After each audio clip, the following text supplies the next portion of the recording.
Amanda Knox est née le 9 juillet 1987 à Seattle, dans l'État de Washington. Elle a une sœur cadette, Dina, et deux demi-sœurs, Ashley et Delaney. Sa mère, Eda Melas, et son père, Kurt Knox, ont divorcé alors qu'elle était âgée de 10 ans. Sa mère s'est remariée avec Chris Melas, qui est consultant en technologie de l'information. Amanda a fait des études à la Seattle Preparatory School et a étudié les langues à l'Université de Washington depuis 2005. Elle est en amour avec l'Italie depuis un voyage familial qui s'était passé 10 années auparavant. En 2007, elle prend part à un échange étudiant de l'Université de Washington versus l'Université de Pérouse. Amanda Knox pourra passer une année entière en Italie. Le 20 septembre 2007, elle emménage dans une maison au 7 Via della Pergola. Elle partage un appartement avec Filomena Romanelli, Laura Mezzetti et Meredith Kercher.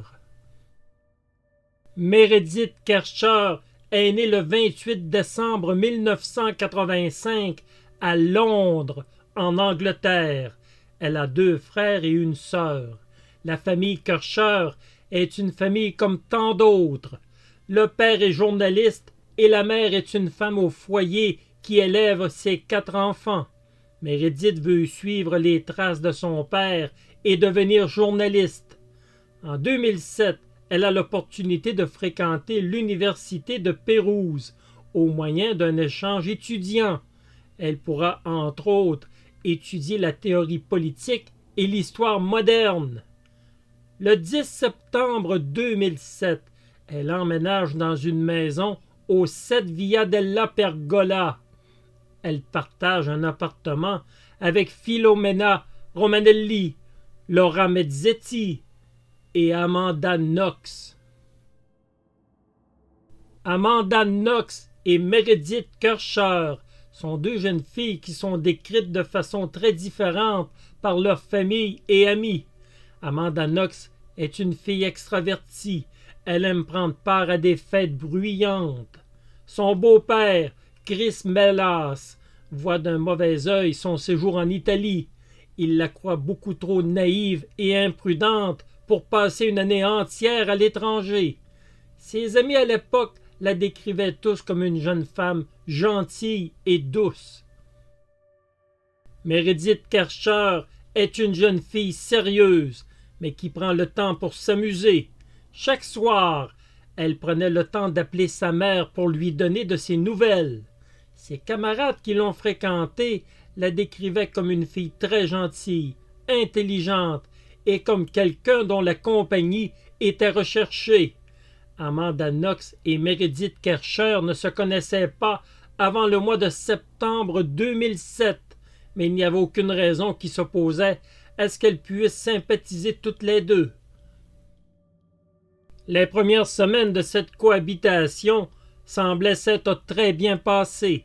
Amanda Knox s'est même trouvé un emploi à temps partiel dans un bar appelé Le Chic, où elle travaillait comme barmaid. Ce bar était la propriété de Patrick Lumumba. Amanda et Meredith s'entendaient bien avec les garçons qui demeuraient au palier. À la mi-octobre, les deux jeunes filles font la connaissance de Rudy Gued à 2 heures le matin, lors d'une soirée qu'elles ont quittée à 4h30. Le 25 octobre 2007, Amanda Knox va faire une rencontre qui va bouleverser sa vie. Elle assiste à un concert de musique classique en compagnie de Meredith Kercher. Amanda rencontre un étudiant italien de 23 ans, Raphaël Sollecito. Meredith a rentré plus tôt à la maison, laissant Amanda et Raphaël seuls. Il semble qu'ils ont rapidement commencé à sympathiser. Sollecito va par la suite relancer Amanda jusqu'à son travail, au bar Le Chic. À partir de ce moment, Les deux ont commencé à se fréquenter régulièrement pour former un couple.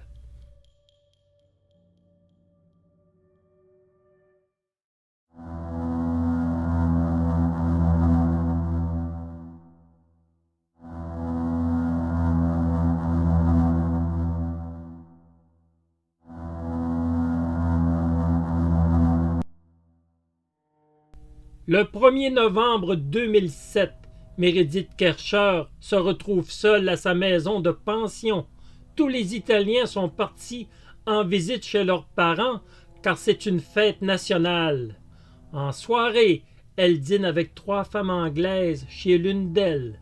Elle quitte les lieux à 20h45. Une de ses amies la raccompagne et les 2 femmes se séparent à 460 mètres de l'appartement de Meredith. Il est important de préciser que le 7 Via della Pergola se trouve dans un quartier que les habitants eux-mêmes décrivaient comme dangereux. Des trafiquants de drogue squattaient continuellement le terrain de basket qui se trouvait à proximité. Le 1er novembre 2007, le quart de travail d'Amanda Knox a été annulé par son patron Patrick Lumumba. Elle en profite pour passer la nuit chez son copain Raphaël Solicito. Vers midi, Knox et Solicito retournent à l'appartement d'Amanda. La porte d'entrée était ouverte. Une fenêtre était brisée. Il y avait du sang dans la salle de bain. La porte de la chambre de Meredith Kercher était verrouillée. Amanda Knox ne savait que faire. Elle a finalement décidé d'appeler les autorités policières. 2 officiers sont arrivés rapidement sur les lieux. Ils ont défoncé la porte de la chambre de Meredith. Elle était sur le sol, recouverte par une couverture ensanglantée. Elle était à moitié nue, avec la gorge tranchée. La jeune fille a souffert. Elle a été sauvagement agressée sexuellement et elle a été poignardée à 47 reprises. La scène est horrible. Il y a du sang partout dans la salle de bain.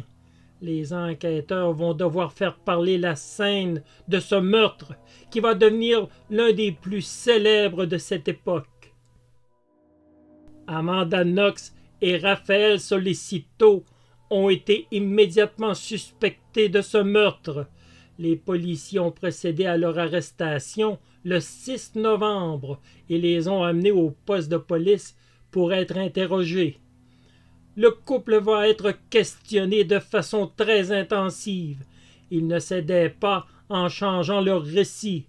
Ils prétendaient avoir passé la nuit ensemble, mais finissaient par admettre qu'ils s'étaient séparés pendant quelques heures. Leur attitude après ce meurtre sanglant semblait très questionnable. Ils vont faire du shopping et semblaient insouciants face aux événements horribles auxquels ils avaient assisté. Solicito a commencé à se détacher d'Amanda Knox en avouant qu'il était fort possible qu'elle se soit absentée pendant qu'il dormait lors de la nuit du drame. Confrontée à cette déclaration de son compagnon, Knox a craqué et raconté les événements de la nuit. Elle avouait être retournée à l'appartement durant la nuit, mais qu'elle n'avait rien fait. Elle se trouvait dans la pièce voisine, pendant que Patrick Lumumba, son patron à son travail, poignardait à mort Meredith Kercher. Cette déclaration était étonnante. Comment Amanda pouvait-elle expliquer sa présence à l'appartement et celle de Patrick Lumumba? Que s'était-il passé pour que Meredith Kercher soit tuée si sauvagement? Les affirmations d'Amanda Knox rencontraient un problème de taille. Patrick Lumumba avait un alibi solide. Il avait été vu au travail à son bar Le Chic la nuit du drame. Amanda Knox semblait s'enfoncer dans des mensonges, prisonnière d'une situation où elle n'avait plus d'issue. Le 8 novembre 2007, la juge Claudia Mattini ordonne la détention pour 1 an d'Amanda Knox, Raphaël Solicito et de Patrick Lumumba.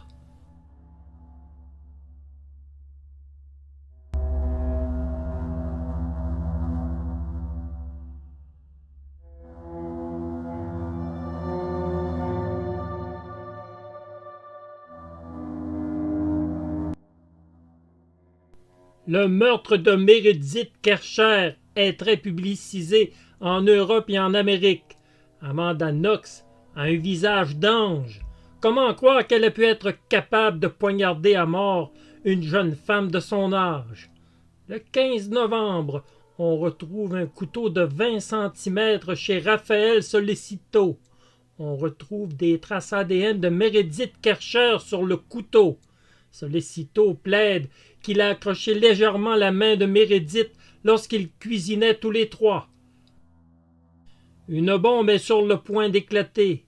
Des analyses en laboratoire ne démontrent aucunement la présence d'Amanda Knox et de Raphaël Solicito sur la scène du crime. Des preuves ADN incriminent Rudy Gued, un des locataires au palier inférieur de l'appartement des filles. Rudy Gued connaissait très bien les filles et avait de bons rapports avec elles. Le 20 novembre 2007, Rudy Gued, 20 ans, est arrêté alors qu'il se trouve en Allemagne. On le ramène en Italie. Les preuves ADN sont sans équivoque. On retrouve son ADN sur des empreintes de sang sur la scène du crime et à l'intérieur du corps de Meredith. Il affirme qu'ils ont eu des relations sexuelles avec consentement. Il tente de se disculper avec une histoire très peu crédible. Alors qu'il se trouvait dans la chambre de bain, lorsqu'un inconnu a surgi pour tuer Meredith Kercher. Il confirme aussi qu'Amanda Knox et Raphaël Solicito ne sont pas impliqués dans ce meurtre. Patrick Lumumba, qu'Amanda Knox avait impliqué dans ce meurtre, était par la suite libéré. Lumumba n'était cependant pas hors de cause. Malgré sa liberté, il demeurait une personne d'intérêt dans cette sombre histoire. Knox, de son côté, déclare qu'elle a fait cette déclaration parce qu'elle a été intimidée par les enquêteurs.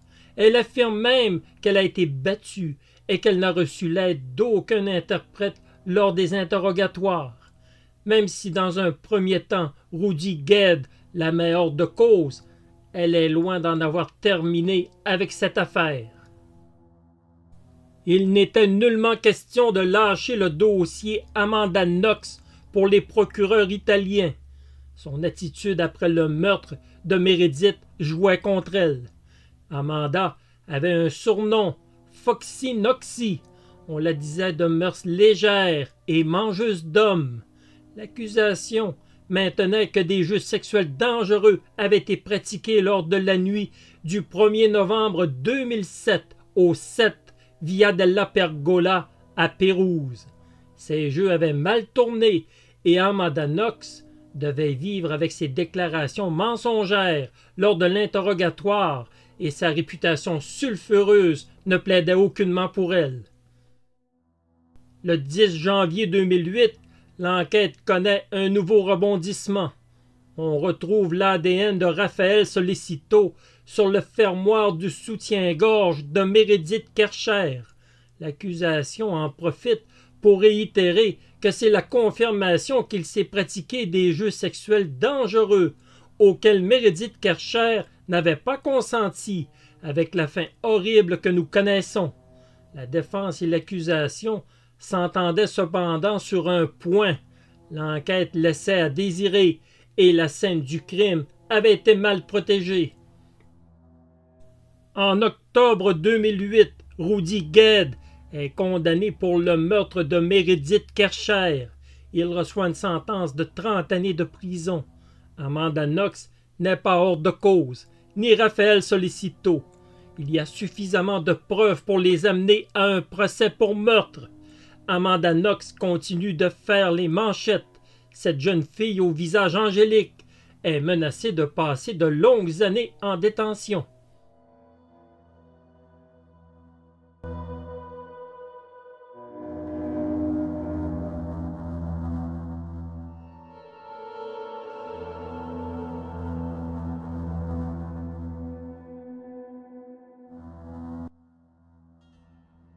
Après 14 mois en détention, le procès d'Amanda Knox et de Raphaël Solicito débute en janvier 2009. Les médias sont présents en grand nombre pour ce procès qui est le plus médiatisé à cette époque. Le procureur Giuliano Mighini décrit Amanda Knox sous son plus mauvais jour.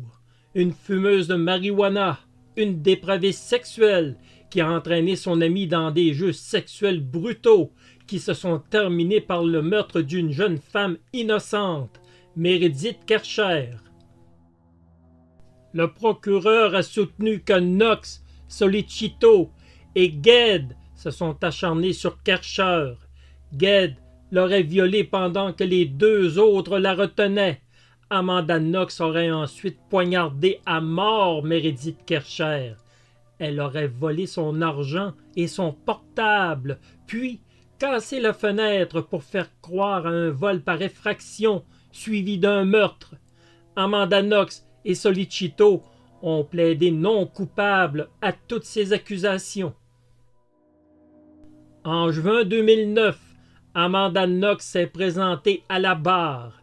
Elle est revenue sur ses premières déclarations et ses accusations contre Patrick Lumumba, qui ont été, selon elle, obtenues sous la contrainte. Elle a passé la nuit entière chez son copain Raphaël Solicito. Ils ont eu des relations sexuelles et ont dormi le reste de la nuit. Elle a nié les affirmations selon lesquelles elle ne s'entendait pas avec Meredith Kercher. En novembre 2009, Rudy Gued revient sur son témoignage. Il prétend maintenant que Knox et Kercher s'étaient violemment disputés avant qu'un homme inconnu arrive et tue Kercher. Gued place maintenant Knox sur la scène du crime et Solicito, mais sans le nommer formellement. Amanda Knox est dans une position difficile. Nul ne sait comment ce procès va se terminer. Ce procès a occupé l'espace public pendant toute l'année 2009. Des dizaines de témoins ont été appelés à la barre lors de 50 audiences. Le 4 décembre 2009, Amanda Knox et Raphaël Solicito sont déclarés coupables du meurtre de Meredith Kercher. Knox reçoit une lourde peine de 26 années de réclusion, alors que Solicito reçoit 25 années. Ils sont aussi condamnés à payer une somme de 7 millions de dollars à la famille de Kercher. Amanda doit aussi payer 60 000 dollars à Lumumba pour l'avoir faussement accusé de ce meurtre. Les protestations sont évidemment énormes de la part des Américains. Le système de justice italien est critiqué. On crie à la discrimination concernant Amanda Knox parce qu'elle est américaine, jeune et séduisante. On tente maintenant de nous faire croire qu'elle est trop jolie pour avoir tué. Cette affaire intrigue depuis plus de 2 ans. Elle est loin d'être terminée. D'autres rebondissements sont à venir.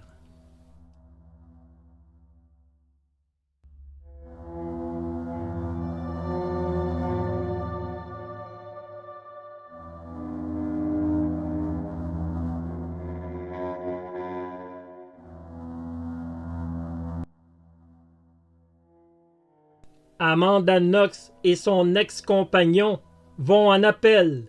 Ils sont entendus en juin 2011. Rudy Gued est le premier témoin. Il nie formellement avoir confié à un compagnon de cellule qu'il avait affirmé que Knox et Solicito étaient innocents de ce meurtre. Les experts médico-légaux admettent que les preuves ADN n'ont pas été récupérées de la bonne manière. Il n'y a pas l'ADN de Kercher sur le couteau retrouvé chez Solicito. L'ADN de Solicito retrouvé sur le soutien-gorge de Kercher est accidentel et ne prouve en aucune manière son implication durant la nuit du meurtre. Le 3 octobre 2011, la Cour d'appel acquitte Amanda Knox et Raphaël Solicito pour manque de preuves. Knox continue cependant d'être accusé pour avoir diffamé Patrick Lumumba.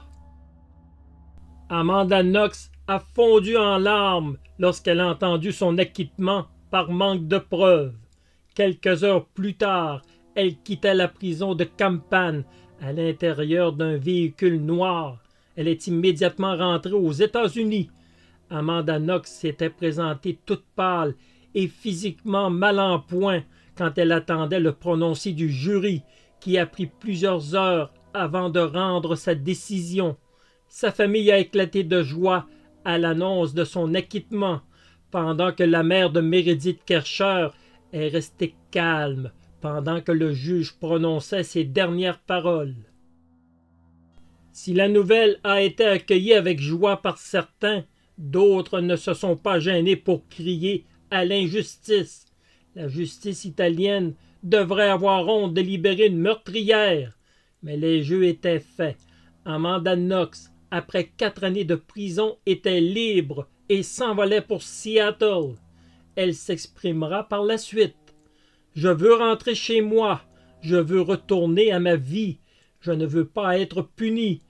Je ne veux pas qu'on me prive de mon avenir pour quelque chose que je n'ai pas fait, parce que je suis innocente. » Est-ce que la saga Amanda Knox était terminée avec cet acquittement? Nullement. En mars 2013, la plus haute juridiction d'Italie ordonnait un nouveau procès pour Amanda Knox et Raffaele Sollicito. L'acquittement était annulé. En septembre 2013, un nouveau procès débute à Florence, mais cette fois-ci, Amanda Knox est absente, tandis que Sollicito assiste au procès.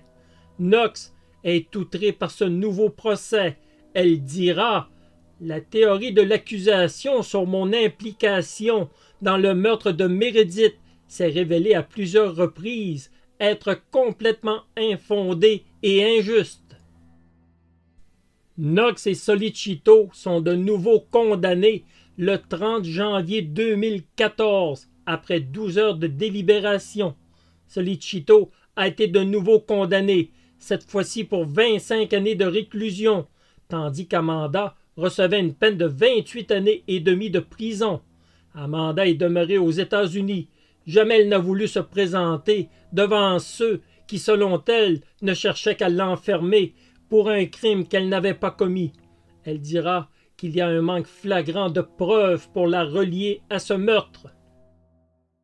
L'affaire Amanda Knox ne s'est jamais arrêtée.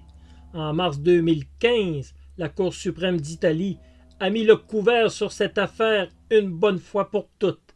Elle a annulé les condamnations d'Amanda Knox et de Raffaele Sollicito, qui avaient été prononcées en 2014.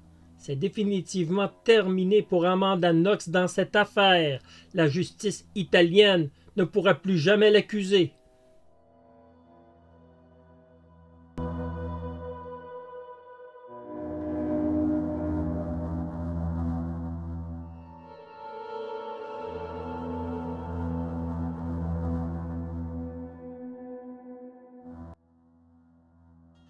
Rudy Gued a été reconnu coupable du meurtre de Meredith Kercher en 2008 et il a été condamné à 30 années de prison. Son ADN a été retrouvé partout sur la scène du crime. Il ne faisait aucun doute qu'il était coupable. Il a purgé 13 années avant d'être libéré pour bonne conduite le 24 novembre 2021. Si son implication dans ce meurtre est évidente, il apporte de nouvelles révélations maintenant qu'il est libre. Il affirme qu'il connaît la vérité et que Amanda Knox la connaît aussi. Il continue d'affirmer qu'il n'a rien à voir avec le meurtre de Meredith Kercher.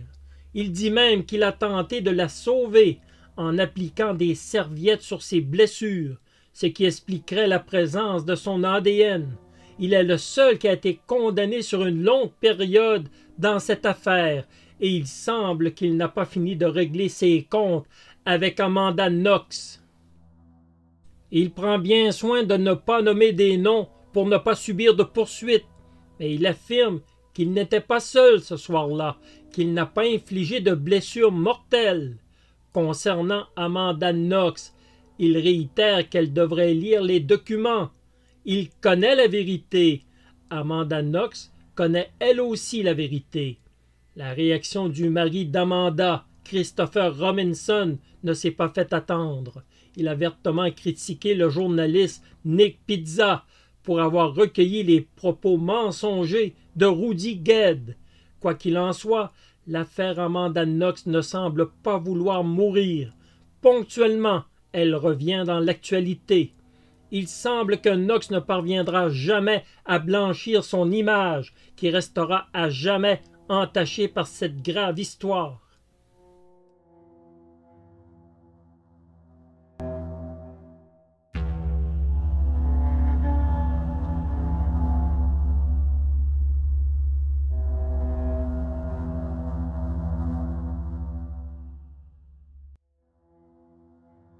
Depuis qu'elle est revenue au pays, Amanda Knox n'a jamais réellement quitté l'espace public. Elle a terminé ses études et obtenu son diplôme de linguistique. Elle a écrit un livre pour payer les frais de ses avocats en Italie et aider sa famille qui a contracté des dettes pour la soutenir lors de ses 4 années de détention. Elle est journaliste pour le West Side Seattle. Elle a participé à des conférences pour des organismes à but non lucratif. Elle a même été conférencière pour une conférence pénale en Italie. Elle a tout fait pour redorer son image. Elle est aujourd'hui mariée à Christopher Robinson. Robinson est diplômé de l'Université de Boston et du Hunter College. Il est romancier et poète. C'est lors de la critique de l'un de ses romans qu'il a rencontré Amanda Knox. En novembre 2018, Robinson a demandé Knox en mariage. Ils se sont finalement mariés en février 2020. Ils sont les parents d'une fille et d'un garçon. Christopher Robinson la soutient quoi qu'il advienne. Il sera toujours là pour la défendre pour quiconque qui tentera de l'incriminer. Il est convaincu de l'innocence de son épouse. En janvier 2019, la Cour européenne des droits de l'homme a ordonné à l'Italie de payer la somme de 18 400 € à Amanda Knox pour un interrogatoire qu'elle a qualifié de musclé, en plus de l'avoir privée d'un interprète. Dans un autre chapitre dans cette affaire, alors qu'elle était persuadée d'en avoir terminé avec la justice italienne, elle subit un nouveau procès pour diffamation à l'encontre de Patrick Lumumba. Elle s'est présentée en Italie accompagnée de son mari Christopher Robinson en juin 2024. Elle a été condamnée pour avoir diffamé Lumumba et elle a reçu une peine de 3 années de prison qu'elle n'aura pas à purger car elle a déjà été incarcérée durant 4 années. Cette affaire semble définitivement terminée pour elle. En ce qui concerne Raffaele Sollicito, il dira que chaque journée en prison a été la mort pour lui. Il garde le souvenir d'une belle fille pleine de vie et douce. Il espère de tout cœur ne plus jamais avoir affaire avec la justice.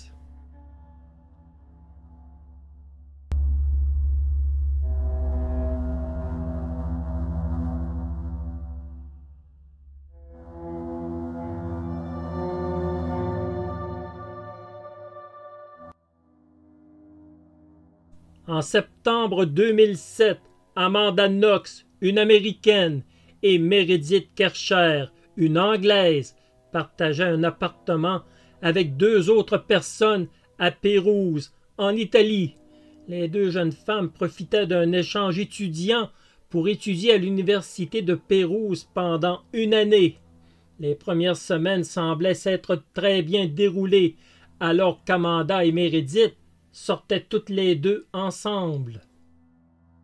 Le 1er novembre 2007, alors qu'Amanda Knox revenait d'une nuit avec son petit ami Raffaele Sollicito, elle a découvert le corps sans vie de Meredith Kercher, à demi-nue, violée, qui avait reçu 47 coups de couteau.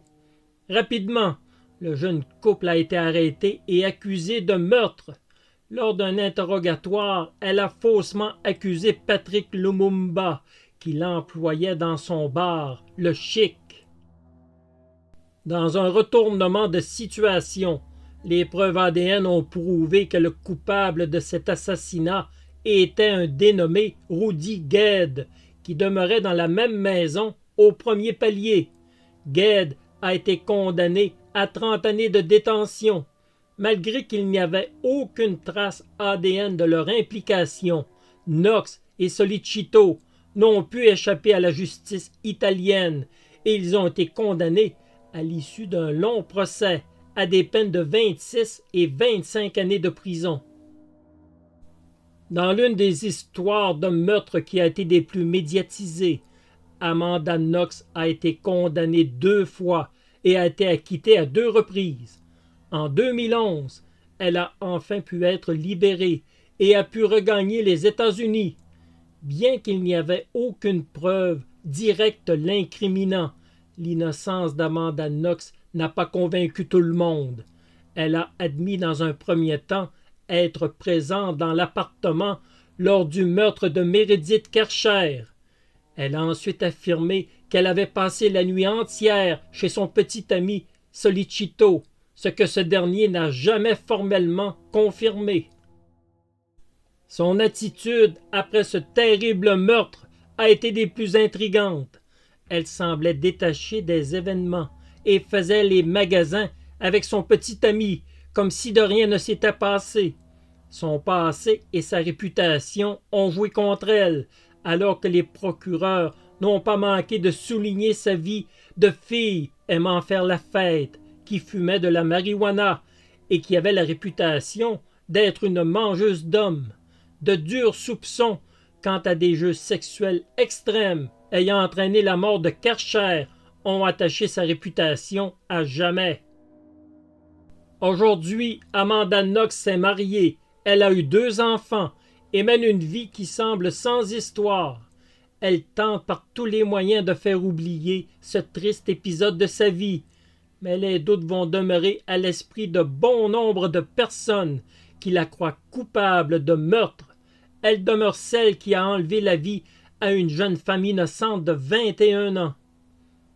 Le meurtre de Meredith Kercher, avec l'implication présumée d'Amanda Knox, demeure l'une des histoires criminelles les plus célèbres en Italie en 2007.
Right away tonight, we want to take you to the Seattle airport, where not long ago, Amanda Knox, the 24-year-old American student released just yesterday from prison in Italy, landed after a 9-hour flight, cleared customs, and stepped to a microphone to address supporters. ABC's Neil Karlinsky is there with our coverage of Amanda Knox homecoming.